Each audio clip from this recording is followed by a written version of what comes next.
Bonjour à tous. Bon, j'ai pas choisi la meilleure heure pour tourner cette vidéo parce que comme vous voulez le voir, j'ai le soleil dans la tête. Cette vidéo est pour faire un haul des livres que j'ai acquis au mois de mars. Vous verrez, j'en ai pris beaucoup de seconde main. Une fois n'est pas coutume, je vais commencer par les livres que j'ai achetés en librairie. J'ai tendance d'habitude à le faire plutôt en fin de vidéo. Là, ce sera dès le début. Voilà. Je vais commencer tout de suite avec un livre que j'ai d'ailleurs commencé la lecture, l'encyclopédie féerique d'Emily Wilde. Ça faisait un moment qui me donnait envie. Je l'avais repéré dès sa sortie.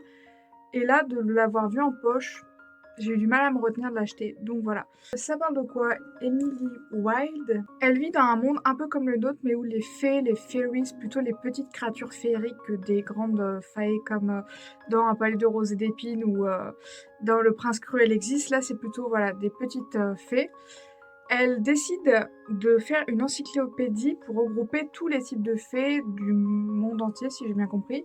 Elle décide d'aller dans une région où un type de fée est très très méconnu et elle découvre, si j'ai bien compris, qu'il existerait des fées plus proches de l'homme que juste les brownies ou les petites fées dont je vous ai parlé plus tôt. Voilà, donc je pense que ça va être une aventure dangereuse, qu'elle va se mettre en danger pour écrire son encyclopédie. Mais elle n'est pas seule car son rival de toujours, le professeur Wendell, va la rejoindre alors qu'elle est partie seule en exploration. C'est très cool.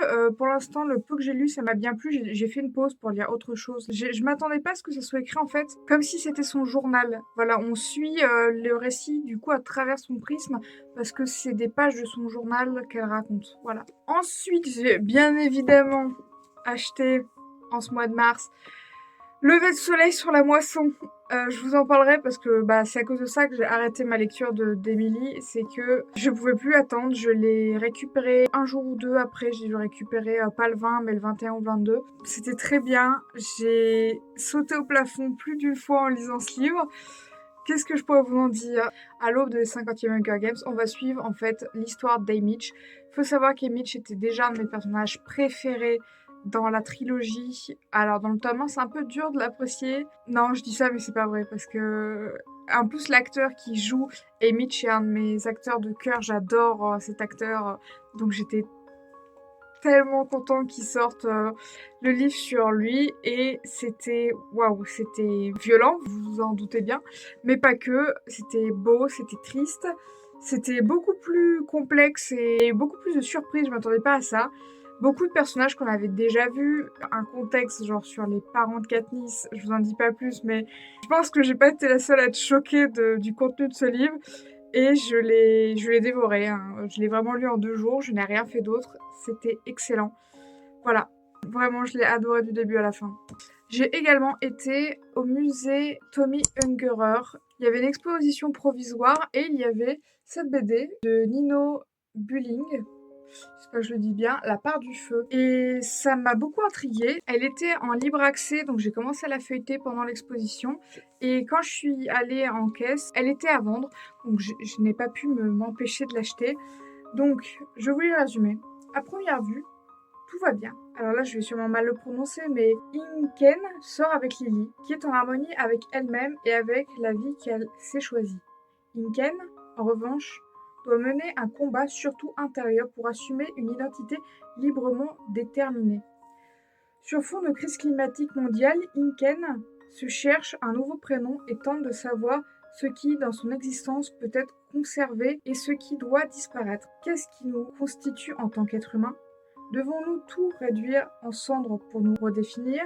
Ou pouvons-nous rester attachés à certaines choses? Une puissante odyssée introspective qui n'est pas sans rappeler que l'intime est, encore et toujours, infiniment politique. Traduit de l'allemand par Elisabeth Willens. Voilà. J'avais même pas lu la 4e de couverture pour vous dire et ça me donne juste encore plus envie de le lire. En fait, ça a l'air incroyable. Je vous en parlerai bien sûr plus quand je l'aurai lu. J'ai été très sage, je n'ai acheté que 2 livres sur Vinted à une seule et même personne. J'ai acheté de Sophie Gonzalez. J'ai pas déjà lu un livre d'elle? Ah si. J'ai déjà lu un livre de Sophie Gonzalez, désolée, ça m'a perturbée. Perfect on Paper de Sophie Gonzalez, dont je vous avais déjà parlé pour Never Ever Getting Back Together. Perfect on Paper, c'est l'histoire de Darcy, déjà j'adore ce prénom. C'est un peu, si vous voyez, un peu comme Sex Education version anonyme. En fait, Darcy, les gens mettent leurs problèmes sur des papiers dans un vieux casier oublié et elle répond aux messages via un mail anonyme. Sauf qu'un jour, son anonymat est malheureusement mis en danger et du coup Darcy, elle est secrètement amoureuse de sa meilleure amie depuis des années mais elle n'a jamais osé lui dire. Donc c'est un livre romance queer. Je ne l'ai pas encore lu, donc pareil, je vous en dirai des nouvelles. Et si j'ai acheté ce livre-là, c'est parce que celui que je voulais acheter de base, c'était Date Me. Briston, j'ai du mal à le dire, Briston Keller, donc je l'ai déjà lu, donc je vais pouvoir vous en parler un petit peu. Notre personnage principal n'est pas Briston, mais c'est Kay. Kay, en fait, c'est un jeune homme qui sait qu'il est homosexuel, mais qui n'a pas encore fait son coming out. Et c'est un peu l'histoire de son coming out. Non, mais ce que je veux vous dire, c'est attendez-vous vraiment à ce que le coming out ait une place importante dans ce livre. C'est vraiment l'un des sujets principaux. Alors je vous explique pour mieux vous vendre quand même. Briston Keller, qui est un des joueurs de foot, je crois, ou de... je sais plus quel sport il fait. Bon bref, le sportif de l'école, que toutes les filles sont secrètement amoureuses, même si ce n'est pas un secret, a décrété lors d'une fête que les amours de lycée ne tiennent pas tout du long de la vie et que ça ne sert à rien. Et que de toute façon on se séparera pour aller à l'université. Sauf que une des meilleures amies de Kay est à cette soirée et lance un défi à Briston, c'est-à-dire d'accepter pendant 3 mois de sortir avec une fille différente pendant une semaine, de voir si ça trouve intérêt à ses yeux.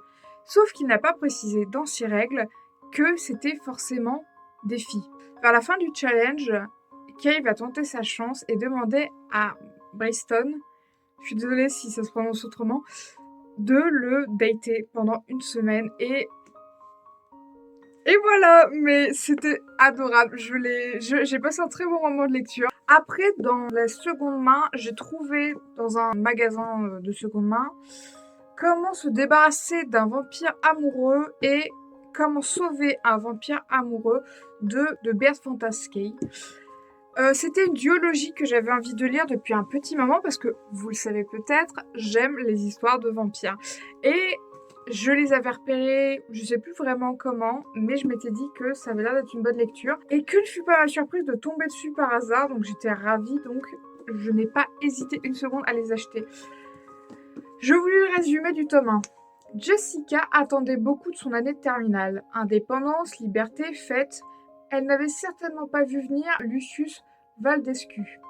Adoptée 16 ans plus tôt en Roumanie, Jessica découvre avec stupeur qu'elle est fiancée à un prince vampire depuis sa plus tendre enfance et qu'il a bien l'intention de réclamer sa promise.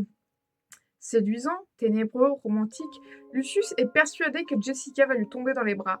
Malheureusement, la jeune fille a d'autres projets et pas la moindre envie de suivre un inconnu en Roumanie, tout prince vampire qu'il soit. Ça a pas l'air incroyable! Non mais moi j'ai lu ça, j'ai dit mais pourquoi j'en ai pas entendu parler avant? Pourtant le livre, je crois, date de 2009. Non mais vous vous rendez compte? Non mais je comprends pas comment il a pu passer entre les mailles de mon filet, c'est-à-dire mon radar à vampire, parce que ça a l'air juste incroyablement drôle. Je m'en voudrais pas, hein, mais je ne sais pas de quoi parle le tome 2, vu le titre.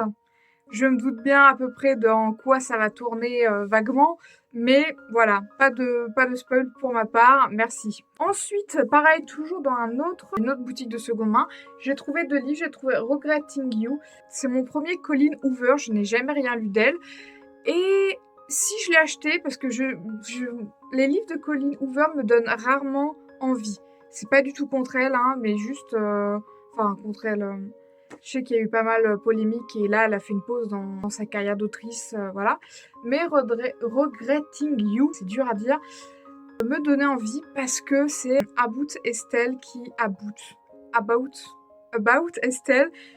me l'avait un peu survendu dans une vidéo qui doit dater un peu maintenant. Et quand je l'ai trouvé, je me suis dit non, mais c'est peut-être bien de commencer par un livre qui a l'air vraiment sympa dans ses thématiques.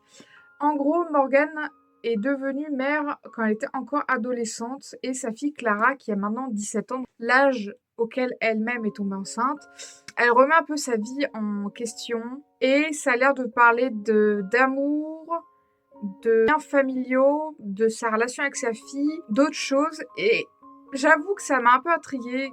Non, mais je vous ai dit, elle l'avait très bien vendu, Estelle, du coup. Je me suis pas trop posé questions, je l'ai trouvé, je l'ai pris. Voilà. Mais je pense que ça pourrait vraiment être sympa.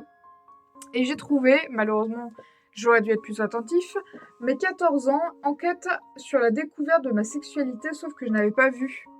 C'est marqué épreuve non corrigée. Moi, qui en plus, je l'ai déjà vu cette BD, hein, elle est orange et elle est en format hardback, et là, elle est en flex et elle est violette. Je sais pas pourquoi, dans ma tête, je me suis dit, ah bah ils ont dû sortir la version genre de poche, je sais pas trop, enfin de poche, vous voyez ce que je veux dire, c'est pas un format poche, mais une version un peu plus, je ne sais pas, malléable. Et en fait, pas du tout. Genre, c'est juste la version non corrigée, mais j'ai sauté dessus en le voyant parce que ça fait... Oh oui, ça faisait un moment que j'avais envie de la lire. Et du coup, bah, je l'aurais, mais pas dans la bonne version. Il y a 3 autrices à cette BD, donc Jeanne Bouessec, j'espère que je dis bien les noms, Lucie Michaelian, Elisa Chetto. Et toutes les 3, elles ont retracé du coup dans ce livre en particulier l'adolescence de Lucie qui, à 30 ans, redécouvre ses journaux d'adolescente et va décider d'en faire une étude. Voilà, j'en avais entendu parler et ça m'avait donné envie quand même d'en savoir plus, ça m'avait pas mal intriguée. Donc voilà. Après, j'ai trouvé, alors tout le reste, je vous le dis, c'est quasiment de la boîte à lire. Ah non, vous savez quoi, je vais parler des livres que j'ai trouvés en ressourcerie. J'ai trouvé en ressourcerie Paris au XXe siècle de Jules Verne. Je n'ai pas lu beaucoup de Jules Verne dans ma vie, j'ai juste dû lire Le Tour du monde en 80 jours. Oui, c'est tout. Je l'ai aussi lu en format BD, mais voilà. Je sais que j'ai 2 ans de vacances dans ma palle. Et celui-ci, j'en avais entendu parler, je dois l'avouer, m'avait pas mal intrigué. Donc c'est Jules Verne qui s'imagine en 1863 à quoi ressemblera le XXe siècle. Et je sais juste qu'il s'était peu trompé sur pas mal de sujets. Bon, il y en a quand même, je pense, tout ce qui est choses qui volent, on l'a un peu fantasmé. Mais à part ça, il avait visé plutôt juste et ça m'avait, comme je vous l'ai dit, intrigué. Donc voilà, je l'ai trouvé pas cher, donc je l'ai pris. Ensuite, j'ai trouvé un livre que je voulais lire depuis longtemps. C'est Le fabuleux destin d'une vache qui ne voulait pas finir en steak haché. Bon, je vous lis le résumé, ça ira plus vite. Décidément, les taureaux, tous les mêmes. LOL, elle s'appelle LOL. LOL est sous le choc. Son beau, son fier, son viril champion la trompe. Et voilà la vachette bafouée qui apprend en plus que le fermier a décidé de vendre son troupeau et qu'elle a toutes ses chances de finir en steak haché. Mais il existe, paraît-il, au loin, un lointain pays où les vaches sont sacrées, un pays où LOL et ses semblables pourraient vivre d'amour et d'herbes fraîches. Ce pays, c'est l'Inde. Des pâturages allemands à l'ouest américain jusqu'aux confins de l'Himalaya, LOL et ses amis entreprennent un périlleux voyage. C'est encore traduit de l'allemand, je vois, bah disons, je savais pas. Ce livre m'avait tapé dans l'œil il y a quelques années, j'avais pas pu le lire, et là, quand je l'ai trouvé, j'étais trop refait. Ça a l'air incroyable. Enfin, ça a l'air juste si drôle, et j'aime trop. Et je crois que j'aime bien les livres où on voit du point de vue d'un animal. Je trouve ça original, j'aime bien. Ensuite, j'ai trouvé Alexandre Dumas, La Dame Pâle. Bon, il est un peu charcuté, vous pouvez le voir, il a eu des coups de cutter sur la couverture. Bon, comme vous pouvez le constater, ça parle de vampires. Ça parle, voilà, au cœur des Carpates, un château sombre. Je me suis pas trop spoilée vu que vous pouvez le voir, il est très fin. Il fait même pas... oui, il fait à peine une centaine de pages. Donc pareil, je l'ai trouvé d'occasion pas cher. Et je vous l'avais peut-être déjà dit, mais je suis très fan d'Alexandre Dumas. Donc je me suis dit pourquoi pas. Voilà. Ensuite, j'ai trouvé Virginie Despentes, Les Jolies Choses. Ça faisait un moment que j'avais pas relu du Virginie Despentes. J'en avais lu pendant mes études supérieures. Et j'ai très envie de lire King Kong Théorie d'elle, mais je ne l'ai pas encore malheureusement. Et j'ai trouvé Les Jolies Choses. Donc je me suis dit, vu que je veux remettre un pied un peu dans sa littérature, pourquoi pas. Donc je vais sauter sur l'occasion et je l'ai acheté. Donc Les Jolies Choses. Pauline et Claudine sont sœurs jumelles et pourtant tout les sépare. La première, rebelle et fidèle, refuse le compromis. La seconde, forceuse et paumée, aime séduire et plaire.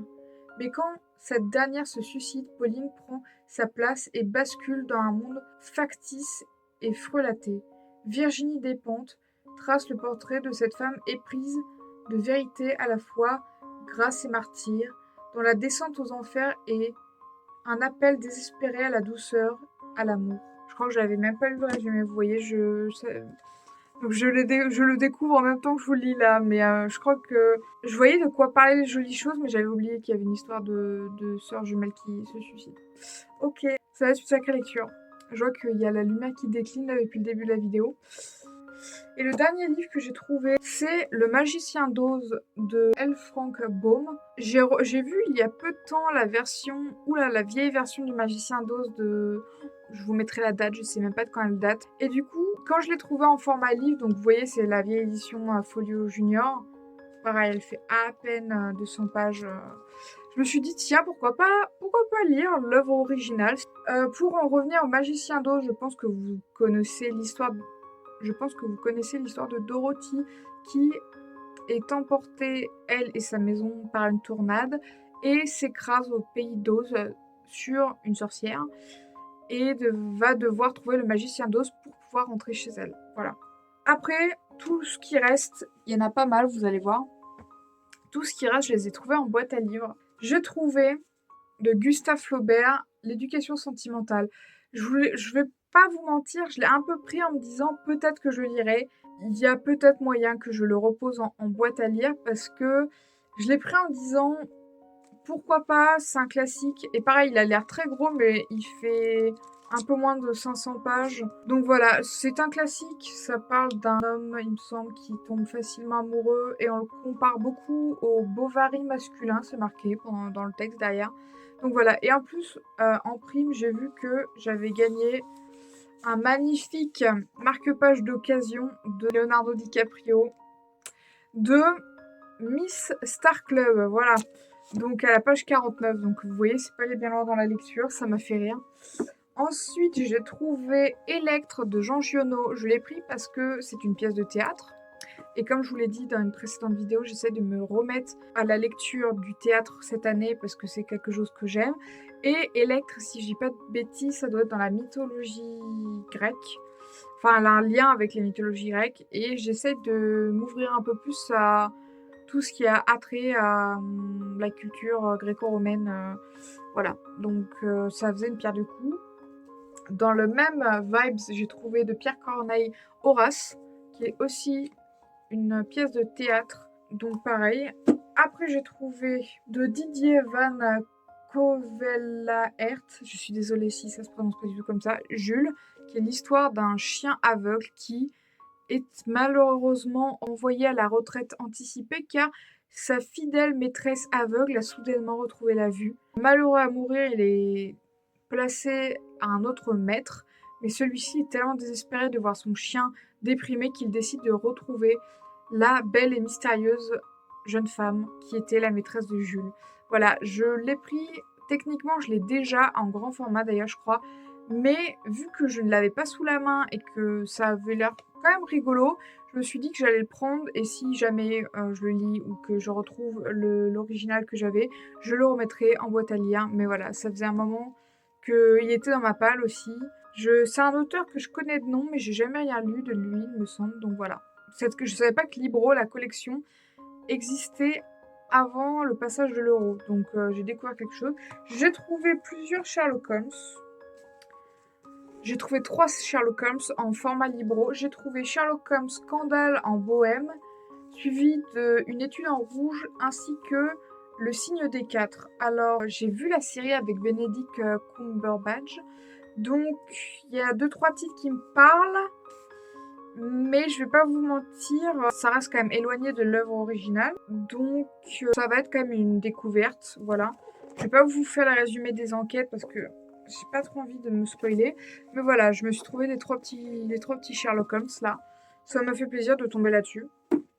Et toujours dans la collection Libro, j'ai trouvé Jules Verne, Une ville flottante.